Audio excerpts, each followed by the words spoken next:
This week at NASA. Just like with Hurricane Irene, NASA eyes in the sky have helped keep tabs on the progress of Katia, the latest storm on the radar of weather watchers. Making the first of its multiple flyovers of Katia on August 31st, the International Space Station's external cameras tracked the storm's path across the Atlantic. NASA satellites and animators have also provided a wealth of imagery to keep scientists and the public informed about Katia's path and its potential for destruction. NASA's NPP, the prototype for the next generation of Earth-observing satellites, has been delivered to Vandenberg Air Force Base in California.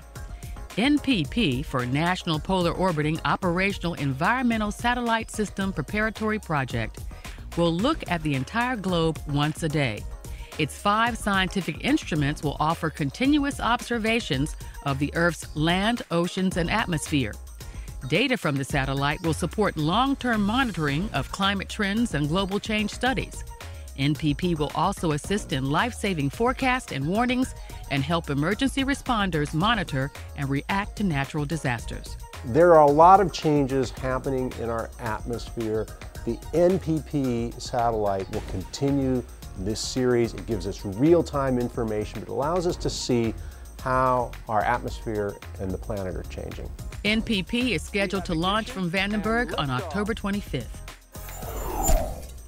The Federal Aviation Administration has granted Orbital Sciences Corporation a license to launch a NASA COTS program demonstration flight to the International Space Station early next year. The Commercial Orbital Transportation Services demo will have Orbital launch its Taurus II rocket carrying an operational Cygnus cargo logistics spacecraft. The unpiloted craft will rendezvous with and operate near the ISS before it's grappled with a robotic arm and berthed to the orbiting laboratory. The 2011 mission of NASA's Desert Research and Technology Studies Analog Program is underway. The 2-week series of simulated human and robotic space exploration activities is again being held on extreme terrain some 40 miles north of Flagstaff, Arizona. This year, the Desert Rats team is investigating and developing realistic technical and mission-driven operations similar to that of an asteroid mission.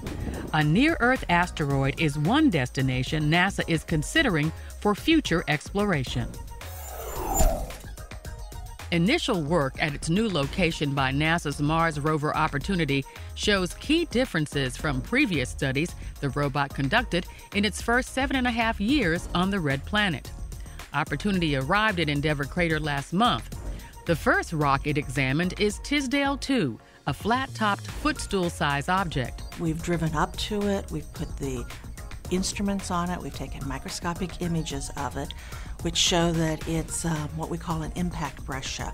It's very angular, classed. It's a bunch of different rocks kind of all smooshed together. Apparently, it was unearthed by an impact that dug a tennis court-sized crater right into Endeavour's rim. This is kind of like starting a whole new mission.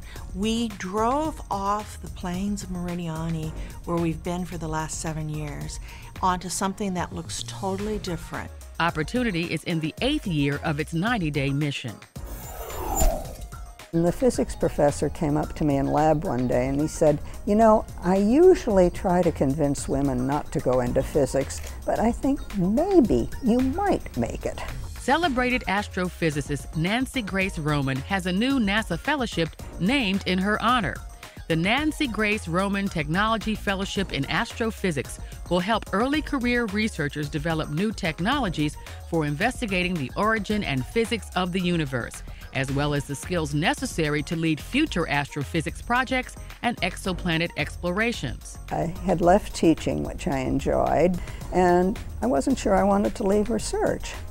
But I finally decided that the challenge of starting with a completely clean slate and mapping out a program that I thought would influence astronomy for 50 years was just more than I could turn down. Roman, who was appointed NASA's first chief of astronomy in 1959, is widely regarded as the mother of the Hubble Space Telescope for her role in its creation and development. 3, 2, 1, and liftoff of the Space Shuttle Discovery with the Hubble Space Telescope, our window on the universe.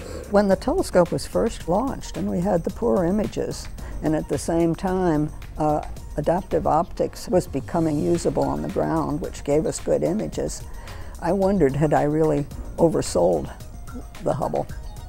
And I have to admit that since I've been convinced that I didn't. Since retiring from NASA in 1979, Roman spends much of her time consulting, teaching, and lecturing across the country as a passionate advocate for science. The first selection of the Nancy Grace Roman Fellows will be announced next February.